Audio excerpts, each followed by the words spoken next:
Ito guys, pinagdalan din nila tayo guys ng saging guys.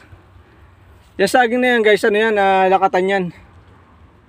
Yung kasing mga saging natin dito guys, kung mapapansin nyo guys, ayan, yung mga saging natin na yan, mga namunga na din yung iba niyan, mga kumbaga sana mga supling na lang yung mga yan. Kung tawagin naman dito yan guys, mga plantain. Plantain yan guys kung tawagin dito. Kadalasan yan guys ginagawang banana chips dito. Maganda din guys yung maganda yung mga bunga niyan.